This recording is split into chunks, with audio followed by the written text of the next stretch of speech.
You know the person, we've all been in a room with them. While everyone else is getting hyped up, they're the one in the corner, arms crossed, asking all the hard questions. They're the skeptic. And today, we're going to dig into what's really going on in their head.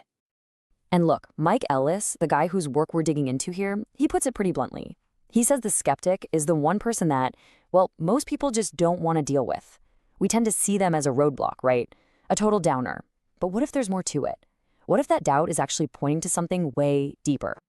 So here's how we're going to break this down. First, we're going to put ourselves in the skeptic's shoes and look at their questions, which are actually pretty logical.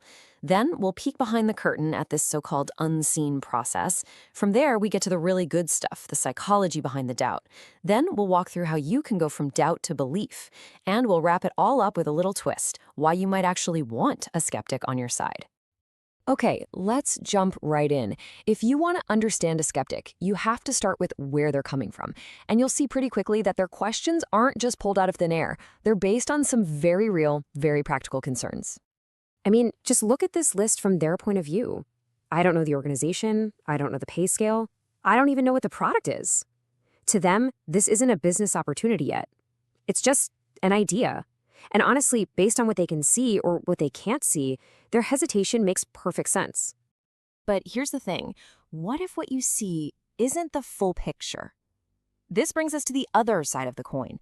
The idea that while the skeptic is staring at an empty stage, a whole lot of work is happening just behind the curtain.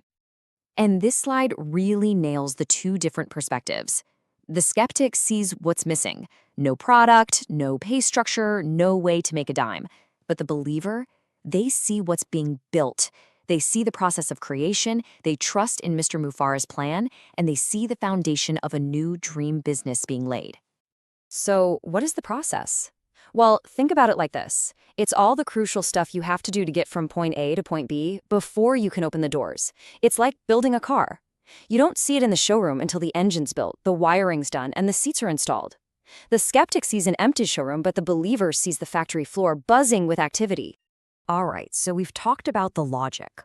But what if those logical questions are just a cover?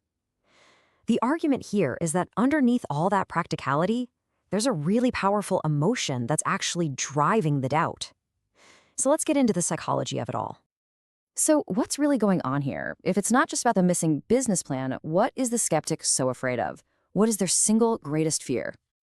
And there it is, disappointment. It's not about being wrong. It's not even about failing. It's about that horrible, sinking feeling of being let down again. You have to remember, a lot of skeptics are just idealists who've been burned before. They've hoped, they've believed, and it fell apart. So that skepticism you see, it's not negativity. It's a shield.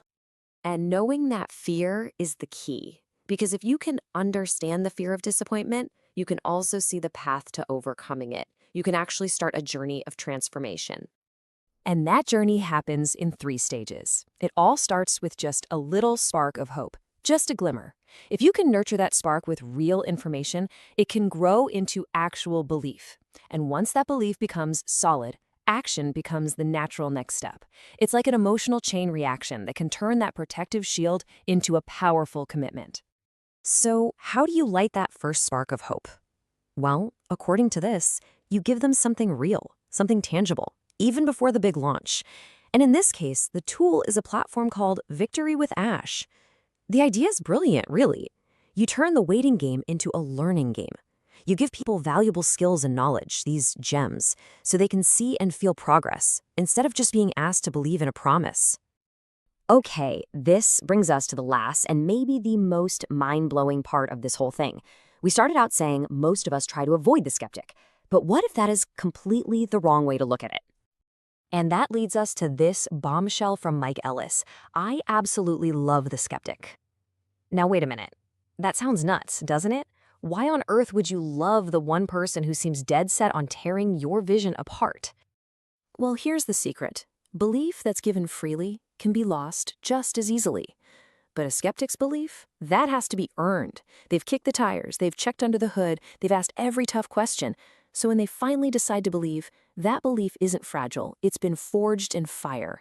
And that's why, when you win over a skeptic, they don't just join you, they become your most passionate, your most loyal, and your most powerful advocates. So let's leave it with this thought. The whole way we look at skepticism might be wrong. It's not a wall, it's just stored up potential. Which leads to one final question. If doubt is really just a shield to protect us from the fear of disappointment, just imagine what could be unlocked if that fear was finally replaced by real, hard-won belief.